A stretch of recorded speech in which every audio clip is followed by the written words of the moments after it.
দেখুন, যেদিনকে বিচার প্রক্রিয়া শেষ হয় সেদিনকেও যখন আমরা নিহত তরুণী চিকিৎসকের পরিবারের বক্তব্য শুনেছিলাম, তারা একেবারে সিবিআই তদন্তে খুশি নন। হ্যাঁ, তারা আজকের এই দিনটার দিকে তাকিয়ে রয়েছেন বটে, কিন্তু তারা মনে মনে খুশি হতে পারছেন না। আসুন সরাসরি চলে যাই, আমাদের প্রতিনিধি অমিত রয়েছেন সঙ্গে। অমিত, একটা দীর্ঘ পর্ব, এই যে 5 মাস, এই 5 মাস পর আজ সকলের নজর রয়েছে শিয়ালদা আদালতের দিকে। যখন আজ রায় ঘোষণা করবে শিয়ালদা আদালত, তার আগে আমরা জয়নগরের ঘটনায় দেখেছি, সেখানে ফাঁসির সাজা হয়েছে।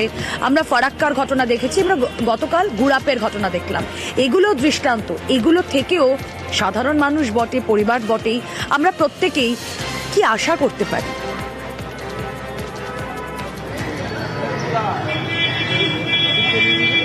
দেখো, পরিবারের তরফে তার বাবা মা এবং তাদের যে আইনজীবী, তারা প্রত্যেককে আদালতের কাছে যখন বিচার প্রক্রিয়া চলছিল সেই সময় তাদের তরফে আদালতের কাছে সর্বোচ্চ সাজার আবেদন করা হয়। অন্যদিকে বিচার পর্ব চলাকালীন যে আর্গুমেন্টের সময়ও সিবিআইয়ের যিনি আইনজীবী ছিলেন তিনিও আদালতের কাছে সর্বোচ্চ সাজা অর্থাৎ ফাঁসির তিনিও আবেদন করেছেন।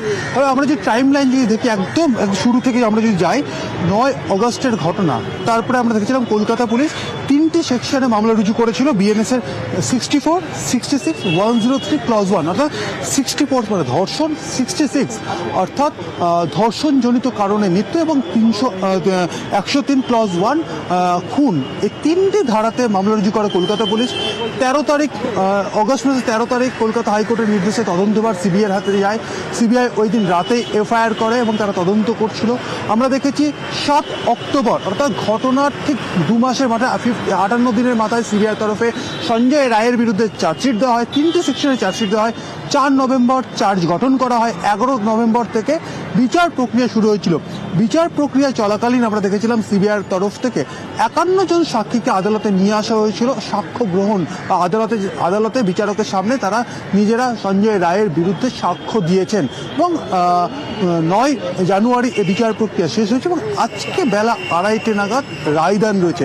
এবং এই বিচার প্রক্রিয়া চলাকালীন সিবিআইয়ের তরফে যে সমস্ত তথ্য প্রমাণ আদালতের কাছে তুলে ধরা হয়েছে এবং যে সমস্ত 51 জন সাক্ষীকে আদালতের সামনে নিয়ে আসা হয়েছে, তারা কিন্তু প্রত্যেকেই সঞ্জয় রায়ের বিরুদ্ধে কিন্তু সাক্ষ্য দিয়ে গিয়েছে। এই জায়গা থেকে সিবিআই বিচার প্রক্রিয়া চলাকালীন তাদের তরফ থেকে আদালতের কাছে আবেদন জানিয়ে সর্বোচ্চ সাজাতে হয় এবং একই সঙ্গে নির্যাতিতার পরিবারের যারা আইনজীবী ছিলেন, আমরা দেখেছি আদালতে রুদ্ধদ্বার কক্ষে সওয়াল চললেও তারা যখন বাইরে এসে আমাদের যখন বলতেন, তাদের তরফ থেকেও যে রিটিন আর্গুমেন্ট জমা দেওয়া হয়েছিল আদালতের কাছে, সেখানেও তারা বিভিন্ন প্রশ্ন তুললেও তারা কিন্তু সর্বোচ্চ সাজার দাবি করেছে।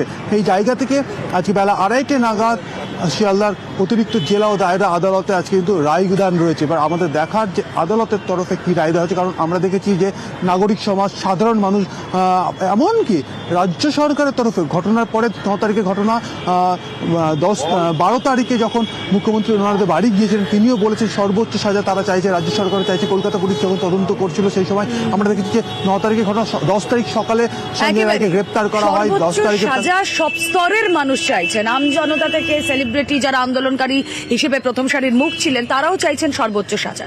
আর কিছু সময়ের অপেক্ষা, নজর রয়েছে আমাদের সকলের শিয়ালদা আদালতে বেলা 2:30 রায় ঘোষণার দিকে। আর সব খবর সবার আগে আপনারা পাচ্ছেন নিউজ 18 বাংলায়।